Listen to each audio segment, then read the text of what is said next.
আমাদের জীবনে কোনোদিন আশা ছিল, এটা আশা আছে?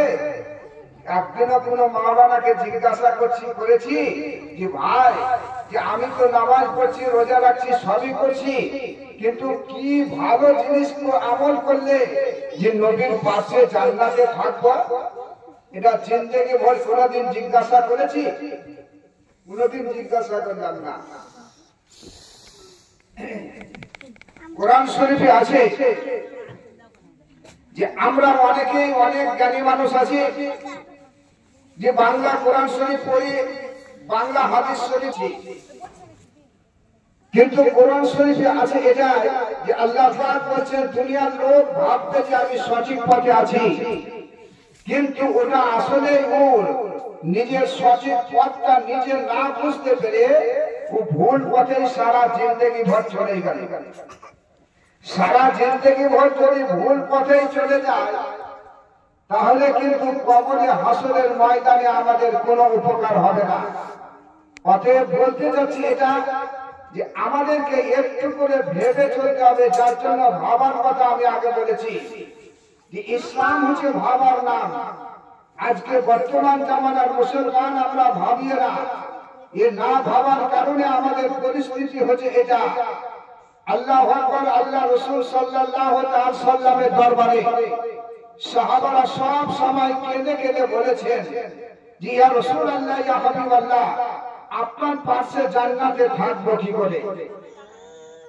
কি করলে আপনার পাশে জান্নাতে থাকবো?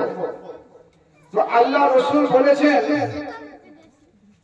যে যদি আমার পাশে তোমরা জান্নাতে থাকতে চাও তাহলে তোমাদের দেশের গরিব, মিসকিন, এতিম, বিধবা যারা আছে তাদের যদি সেবা যত্ন যদি তোমরা করো, তাদের খাবারের ব্যবস্থা যদি তোমরা করে দাও, তাদেরকে যদি তোমরা দেখভাল করো, তাহলে আমার পাশে তোমরা জান্নাতে থাকবা।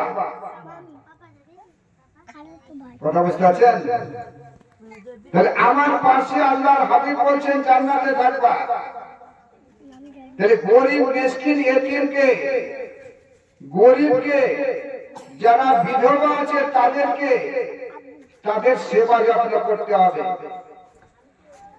আপনাদের এই গ্রামের কথা বলতে পারবো না, জোহরের সময় যদি দুটো মেহমান আসে, মেহমান যদি জোহরের সময় আসে তো তাকে তো খাবারের জন্য বলতে হবে।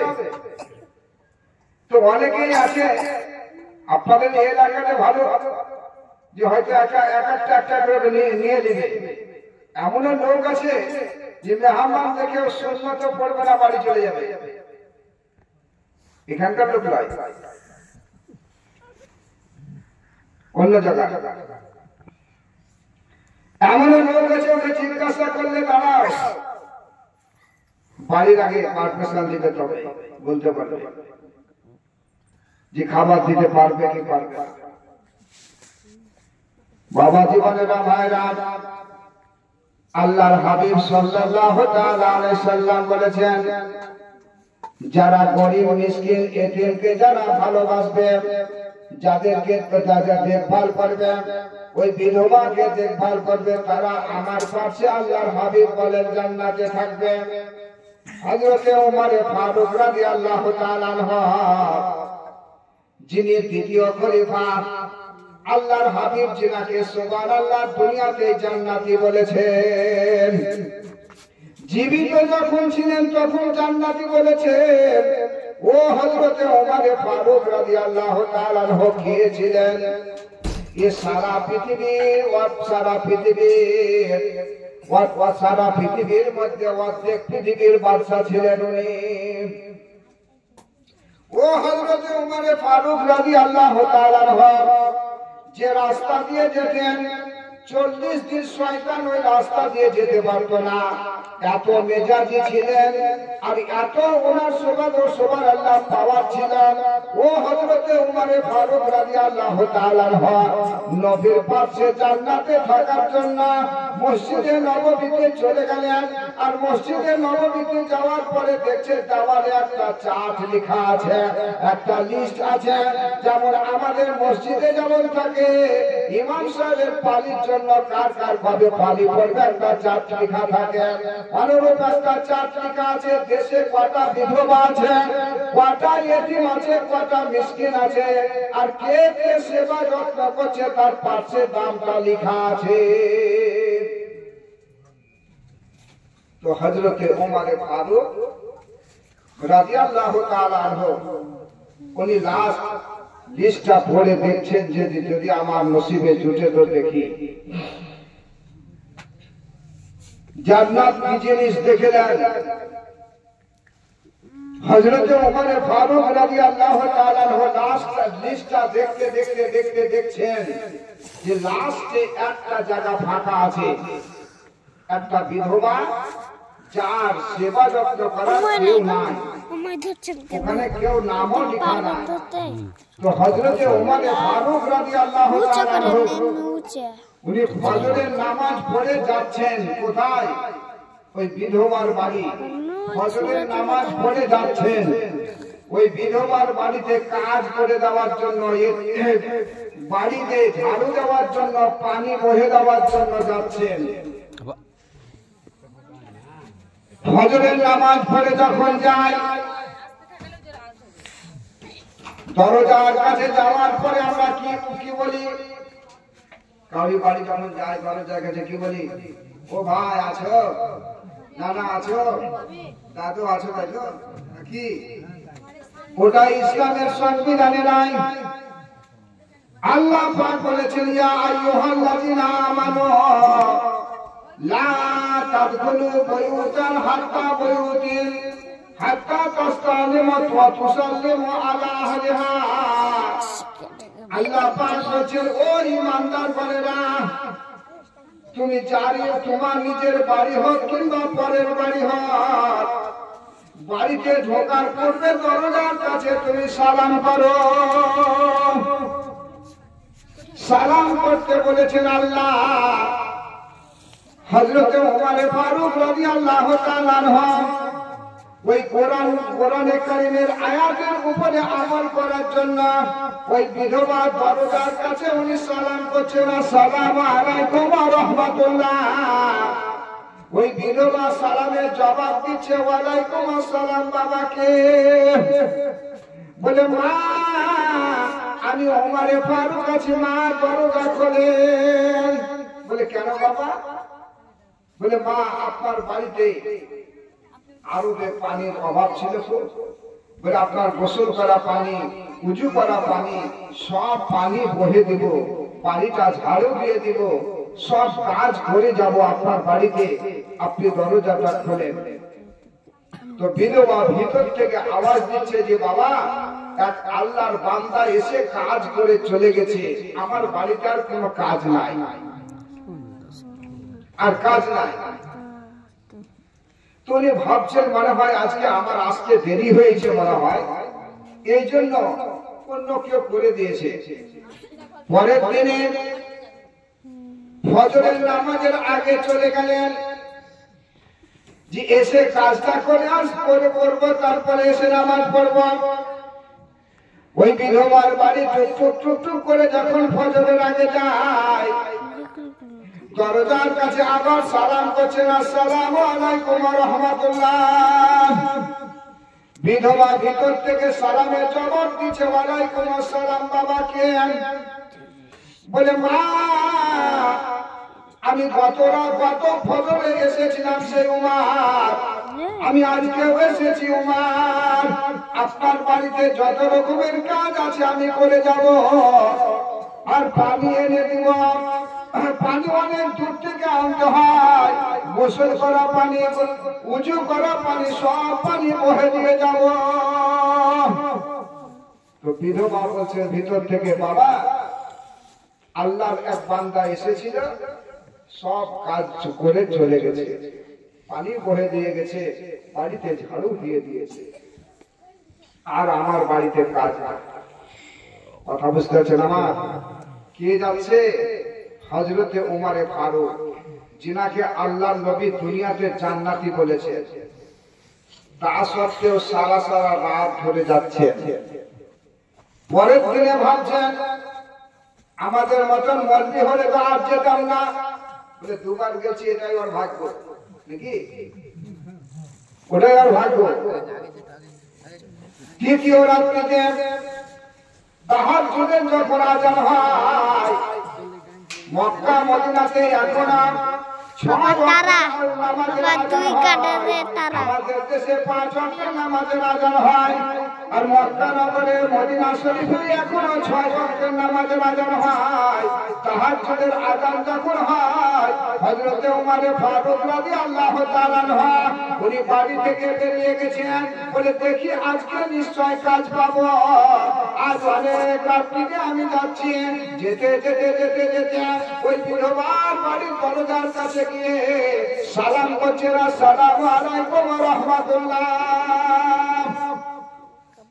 বিধবা সালামের জবাব দিচ্ছে, ওয়ালাইকুম আসসালাম। বাবা কে? বলে মা, সেই দুবার ফজরে এসেছিলাম, আমি ভুলে গেছি, কাজ পাইনি, আজকে একটু সকালে এসেছি কাজ করার জন্য। দরজা খোলেন তো বুঝে বাবা, যে আল্লাহর বান্দা কাজ করে সে কাজ করে চলে গেছে।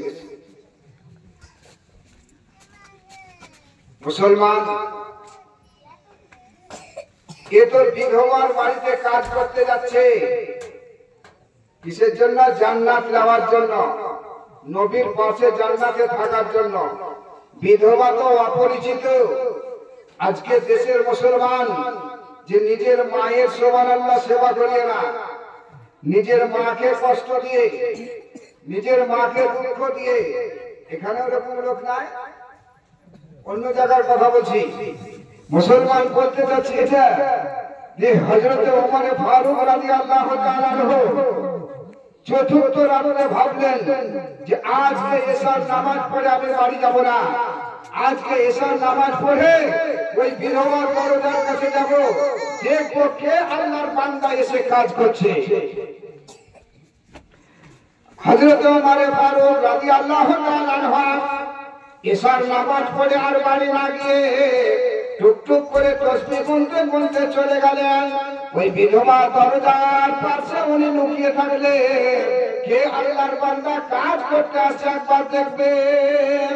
হঠাৎ দেখা যাচ্ছে গভীর রাত যখন হয়ে গেছে, 12টা 12:30 যখন বেজে গেছে, রাত 1টা যখন বেজে যায়, একটা লোক দেখা যাচ্ছে মাথাটাকে ঢেকে খালি পায়ে টুকটুক টুকটুক করে হেঁটে চলে আসছে। আস্তে আস্তে আস্তে যখন দরজার কাছে এসে আওয়াজ দিবে, সালাম দিবে, হযরতে ওমর ফারুক রাদিয়াল্লাহু তাআলা আনহু ওনার হাতটাকে ধরে নিয়েছে, বলছে এই কে? ওনার আওয়াজ সিংহের মতন আওয়াজ ছিল, বলে এই কে? এত রাতে কথা বলেন না, আর চেহারাও দেখা যায় না, ইতিমধ্যে দেখা যায় এই টানাটানি করতে করতে যখন চেহারা কাপড়টা যখন হটে গেছে, তো দেখছে হযরতে আবু বকর সিদ্দিক রাদিয়াল্লাহু তাআলা আনহু। সুবহানাল্লাহ। আরে বলতে বলবো তবে নাকি, জোরে বলেন সুবহানাল্লাহ।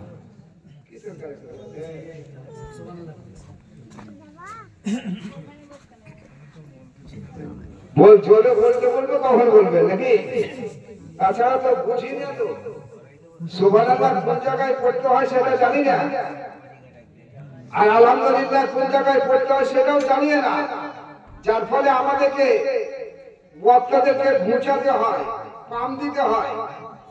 পাম দেওয়ার পরে তখন বলবেন যে হ্যাঁ সুবহানাল্লাহ। সুবহানাল্লাহটা কার ভাষা জানেন? জানা জানা একবার সুবহানাল্লাহ বললে কতটা নেকি আছে জানেন? ওটাও জানা। একবার যদি সুবহানাল্লাহ সঠিকভাবে উচ্চারণ করে যদি পড়া হয় 80টা নেকি হবে, 80টা নেকি হবে। এই সুবহানাল্লাহ কখন পড়তে হয় ওটা আমাদের জানা নাই। যখন কোনো আশ্চর্য জিনিস, আশ্চর্য খবর এলো, তখন সুবহানাল্লাহ পড়তে হয়। খুশির খবর যখন আসে তখন আলহামদুলিল্লাহ, আর বিপদের খবর হলে ইন্না লিল্লাহি ওয়া ইন্না ইলাইহি রাজিউন। এই তিনটি কথাই এতদিন থেকে মিলাদ শুনছেন, এতদিন থেকে জালসা শুনছেন, স্মরণে থাকছে না? কারণ আমাদের ইচ্ছা নাই তো শোনা। বলতে চাচ্ছি মুসলমান যে হযরতে আবু বকর সিদ্দিক রাদিয়াল্লাহু তাআলা আনহু ওই বিধবার কাজ করতে আসছেন সারা সারা রাত জেগে। হযরতে ওমর ফারুক রাদিয়াল্লাহু তাআলা আনহু আওয়াজ দিয়েছে, বলে কে তুমি? এই জোরে আওয়াজ দেওয়ার কারণে পায়ে পড়ে গেছেন, যখন চেহারাটা দেখা গেছে যে হযরত আবু বকর, উনি পায়ে পড়ে বলছে হুজুর আমি অন্যায় করেছি, আপনাকে জোরে কথা বলে দিয়েছি, আমাকে ক্ষমা করে দেন। হযরত আবু বকর সিদ্দিক রাদিয়াল্লাহু তাআলা আনহু বলেছিলেন যে হে ওমর, তোমার অন্যায় হয়নি, কারণ এই জায়গায় আমি থাকলে আমিও জোরসে কথা বলতাম, যেহেতু তোমার অন্যায় কিছু হয়নি। হযরত ওমর ফারুক রাদিয়াল্লাহু তাআলা আনহু বলেছিলেন যে হুজুর গো, সব কিছু আমি বুঝতে পারলাম, আপনি এই বিধবার বাড়িতে কাজ করতে আসতে ভোরবেলায় কোন জায়গায় কোন সময় আসতেন আমি পাত্তা পেতাম না, ওকে জানতে কথা আপনাকে জানাই। হুজুর আপনি দেশের প্রধানমন্ত্রী হওয়া সত্ত্বেও রাস্তায় অনেক রকমের কাটা পড়ে আছে, পাথর পড়ে আছে, উঁচু উঁচু পাথর, আপনি খালি পায়ে কেন আসছেন? খালি পায়ে কেন আসছেন? তো হযরতে আবু বকর সিদ্দিক রাদিয়াল্লাহু তাআলা আনহু বলেছিলেন যে বাবা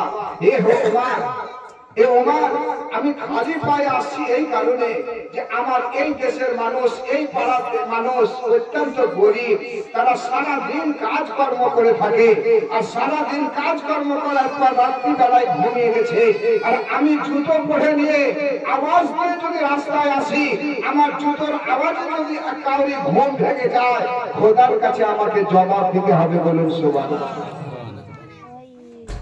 এ হযরতে ওমর ফারুক রাদিয়াল্লাহু তাআলা আনহু, হযরতে আবু বকর সিদ্দিক রাদিয়াল্লাহু তাআলা আনহু জান্নাত নবীর পাশে থাকার জন্য এত দড়ি বেড়াচ্ছেন সারা সারা রাত ধরে।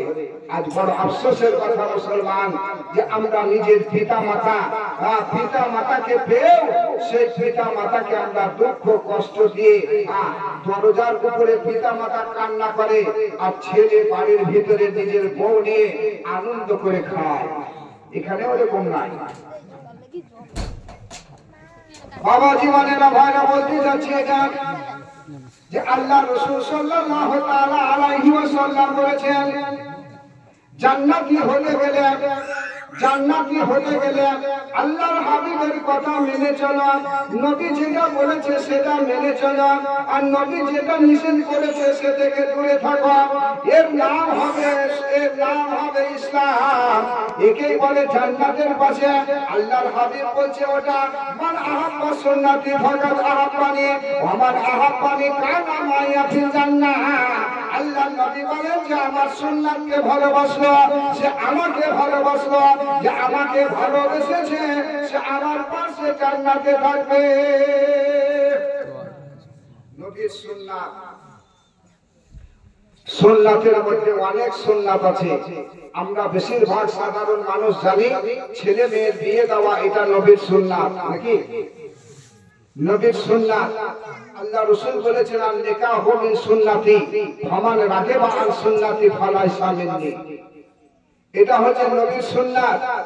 ছেলে মেয়ের উপযুক্ত হলে তাদের বিয়ে দেওয়া, এই সুন্নাতটাকে আমরা ভালো করে মানি।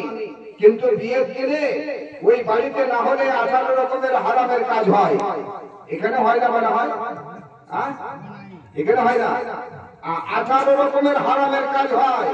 তো একটা সুন্নাত পালন করতে গিয়ে ওই বাড়িতে যদি 18 রকমের হারামের কাজ হয়, তাহলে ওই সুন্নাতের মর্যাদা থাকবে? ওই মর্যাদা থাকবে না। এ বাবা জীবনেরা ভাইরা, খাজা মাইনুদ্দিন চিশতি রাহমাতুল্লাহ আলাইহি একটা মুস্তাহাব জিনিসকে ছেড়ে দিয়েছিলেন হুজুর, যার ফলে আল্লাহর হাবিব সাল্লাল্লাহু আলাইহি সাল্লাম ওনাকে সত্যের মাধ্যমে দেখিয়েছিলেন। তাই উনি জঙ্গলে নির্জনে গিয়ে একাই সিজদায় পড়ে খোদার দরবারে 3 দিন ধরে কেঁদেছিলেন। বলুন সুবহানাল্লাহ।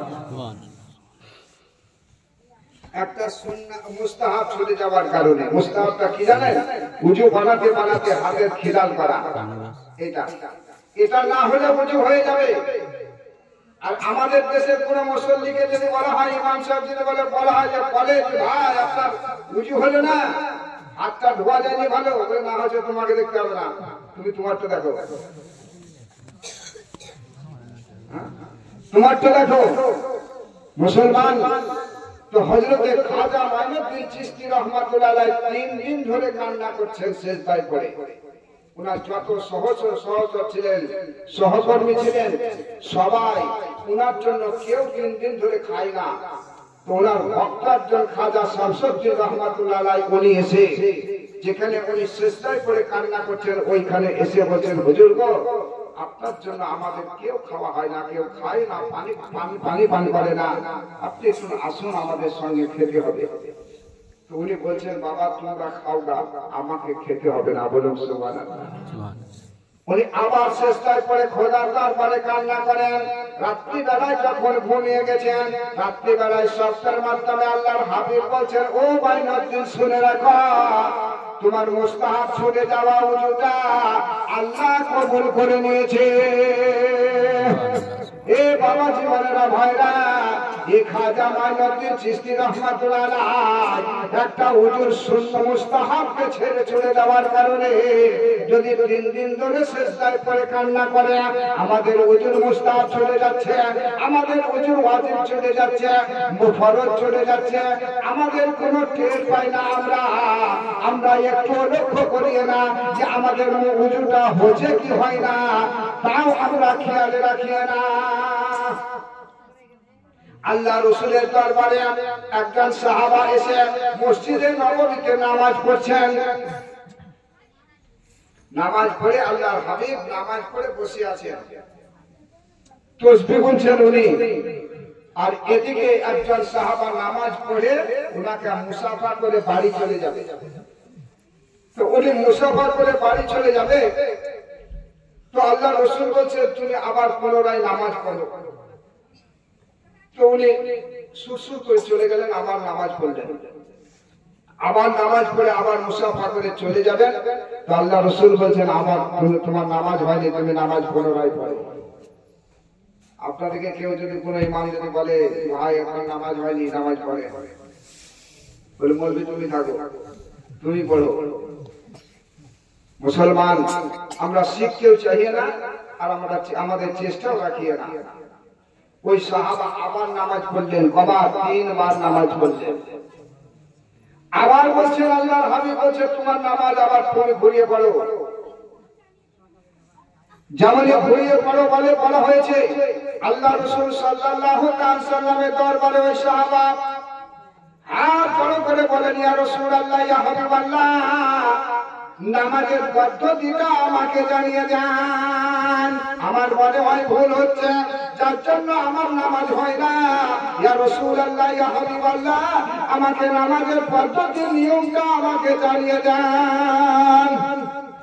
জীবনে আমরা কোনদিন বলেছি ইমাম সাহেবকে যে, ইমাম সাহেব আমার সূরাটা দেখেন হচ্ছে কি হয় না, আত্তাহিয়াতটা দেখেন হচ্ছে কি হয় না।